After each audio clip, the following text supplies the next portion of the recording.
दोस्तों वो कहते हैं ना कि कुछ लोगों की सफलता इतनी ऊंचाइयों पर पहुंच जाती है कि कुछ लोग जिनका उस सफलता से असफलता से कोई लेना देना नहीं है, लेकिन वो फिर भी चिढ़े रहते हैं, अपने ही अंदर घुटते रहते हैं। नफरत इस कदर होती है कि अपने आप को रोक नहीं पाते और मीडिया में आकर अनाप शनाप बकने लगते हैं।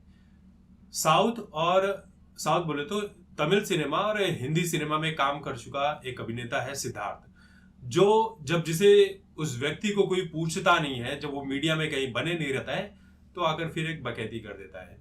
कभी भाई हिंदुइज्म के ऊपर कुछ बोल देगा, कभी किसी एक्टर के ऊपर कुछ बोल देगा, तो कभी कुछ और बोल देगा।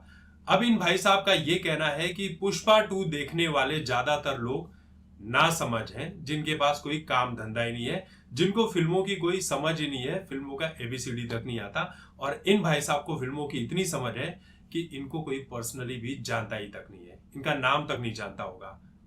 ऐसे कलाकार हैं। रंग दे बसंती में बस हमने देखा था, उसके बाद तो इनकी शायद ही कोई फिल्म याद भी होगी हमें मुंह जुबानी। तो इनका ये कहना है कि पुष्पा वालों ने जो है मार्केटिंग बहुत अच्छी की थी।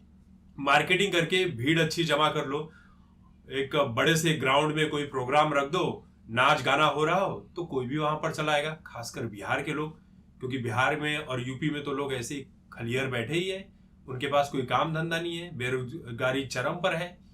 तो इस वजह से जब पुष्पा 2 का वहां पर प्रीमियर वगैरह जो भी प्रोग्राम किया गया था, तो वहां पर ये लोग चले आए। ये इंडिया है, इंडिया में भीड़ जमा करना कोई बड़ी बात नहीं है। नेता भी भीड़ जमा कर लेते हैं, लेकिन जरूरी नहीं है कि वो चुनाव जीत जाए। और यहां पर तो लोग इतने बेरोजगार बैठे पड़े हैं कि जेसीबी की खुदाई देखने के लिए भी अपना काम वाला समय निकालकर यहां पर टाइम पास करने चले आते हैं। तो ये तो फिर फिल्म पुष्पा है। पुष्पा में ऐसा कुछ भी नहीं है, सिर्फ क्वांटिटी दे रहे हो आप, क्वांटिटी दर्शकों की आ रही है जिनको फिल्मों की समझ नहीं है। क्वालिटी फिल्म दो तो क्वालिटी लोग आएंगे। अब बताइए कि ये क्वालिटी और क्वांटिटी की बात कर रहे हैं, लेकिन उसी इनके हिसाब से जो क्वालिटी वाली फिल्म नहीं है उसे देखने क्वांटिटी में लोग आए, और 5 दिनों में ही वो फिल्म 1000 करोड़ का बिजनेस कर लेती है। और ये भाई साहब शायद क्वांटिटी वाली फिल्में देते हैं या क्वालिटी वाली फिल्में देते हैं, और इस वजह से इन्हें कोई जानता भी नहीं है। तो ये नफरत ही होती है। और दूसरी तरफ बॉलीवुड से भी ऐसे बहुत सारे पैपराजी चैनल है, बॉलीवुड से बहुत सारे ऐसे लोग हैं जो इस फिल्म को नीचा गिराने की कोशिश कर रहे हैं कि फहद फाजिल को कोई मौका नहीं दिया गया इस फिल्म में, बहुत ही बकवास एक्टिंग की है, कुछ खास मजा नहीं आया फिल्म में, छपरी लोगों की फिल्म है, बेरोजगार लोगों की फिल्म है, इस तरह से बातें की जा रही है।